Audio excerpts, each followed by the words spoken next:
অমুসলিমের হাতে কেউ যদি আক্রোশের মুখোমুখি হয়ে মুসলিমদের কেউ যদি শহীদ হয়, যেখানে ইসলামের স্বার্থ ছিল, যেখানে মুসলমানদের এবং যেখানে হক রিলেটেড বিষয় ছিল, এই মানুষটাকে শহীদ বলা যাবে কিনা। 2 নম্বর বিষয় হচ্ছে শহীদের মর্যাদা কি। আর সম্পর্ক একটি বিষয় বলেছেন, সাইফুল ইসলাম আলিফ ভাইকে যে গোসল ছাড়া দাফন করা হয়েছে এটা সত্য কিনা এবং এ ব্যাপারে শরিয়ার বক্তব্য কি। ভেরি ভেরি ইম্পর্টেন্ট একটা বিষয়। আমিও শুনেছি যে গোসল ছাড়া তাকে দাফন করা হয়েছে। কারা মেরেছে বলেন তো? চোর ডাকাত মেরেছে ওনাকে? চোর ডাকাত কিন্তু মারেন নাই। মারছে হচ্ছে অমুসলিমরা, মেরেছে হচ্ছে ইসলামের প্রতিপক্ষ যারা আছে, মেরেছে তারা যারা ইসলামকে পৃথিবী থেকে মিটিয়ে দিতে চায়, মুছিয়ে দিতে চায়। আক্রোশ, ক্ষোভ, সেখান থেকে কিন্তু আঘাত করে তাকে শহীদ করা হয়েছে। ওলামা ইকরামের ফতোয়া এরকমই যে কেউ যদি এইরকম কোন অমুসলিমের হাতে এইভাবে মারা যায়, আল্লাহ তাআলা তাকে শাহাদাতের মর্যাদা দেন এবং সেক্ষেত্রে গোসল ছাড়াই তাকে দাফন করতে হয়। এই জন্য সাইফুল ইসলাম ভাইকে গোসল ছাড়া দাফন করা হয়েছে। আল্লাহ সুবহানাহু ওয়া তাআলা পবিত্র কুরআনুল কারীমের মধ্যে কি বলছেন একটু খেয়াল করেন। ওয়ালা তাকুলু লিমান ইয়াকতালু ফি সাবিলিল্লাহি আমওয়াত বাল আহইয়াউ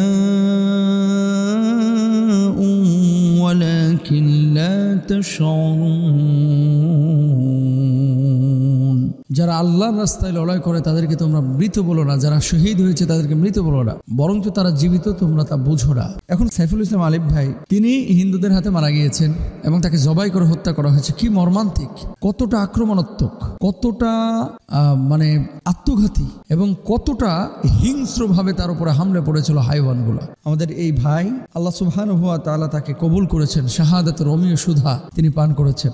গোসল ছাড়া দাফন এটা আল্লাহর রাস্তায় যারা শহীদ হয় তাদেরকে করার বিধান আছে, মানে যেভাবে মারা গিয়েছে তাদেরকে সেভাবে দাফন করতে হবে। কিয়ামতের ময়দানে সেভাবেই তারা কিন্তু উঠবে, তারা সেভাবেই উঠবে কিয়ামতের ময়দানে। আনাস রাদিয়াল্লাহু তাআলা আনহু বর্ণনা করেন, রাসূল আকরাম সাল্লাল্লাহু আলাইহি ওয়াসাল্লাম বলেছেন, কোন ব্যক্তি জান্নাতে প্রবেশ করার পর আর দুনিয়ায় ফিরে যেতে চাইবে না। যদি সে দুনিয়ায় তামাম জিনিস পেয়ে যায় তবুও না।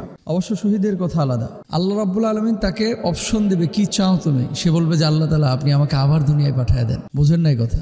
একজন মানুষ দুনিয়া থেকে যখন ইন্তেকাল করে আখিরাতে যাবে, আখিরাতে যাওয়ার পরে এই মানুষটা যখন জান্নাতে প্রবেশ করবে, জান্নাতে প্রবেশ করার পরে মানুষজনকে আল্লাহ সুবহানাহু ওয়া তাআলা জিজ্ঞেস করবে আর কি চাও তুমি? এই মানুষগুলো তখন বলবে যে আল্লাহ সমস্ত নাজ নিয়ামতগুলো আমি পেয়েছি, আমার কোনো কিছু চাওয়ার নাই। জান্নাত থেকে আর বের হতে চাইবে না। কিন্তু শহীদকে যখন অপশন দেওয়া হবে, শহীদ বলবে যে আল্লাহ আপনি আবার আমাকে দুনিয়ায় পাঠিয়ে দেন, আমি আবার যাব, আবার লড়াই করব, আবার শহীদ হব, আবার জান্নাতে আসব, আবার লড়াই করব দুনিয়ায় গিয়ে, আবার শহীদ হব, আবার জান্নাতে আসব। শাহাদাতের এত মজা, এত স্বাদ আল্লাহ সুবহানাহু ওয়া তাআলা শহীদদের জন্য রেখেছেন। শহীদদের বৈশিষ্ট্য কি? রাসূল আকরাম সাল্লাল্লাহু আলাইহি ওয়াসাল্লাম শহীদদের জন্য 6টা বৈশিষ্ট্যের কথা বলেছেন।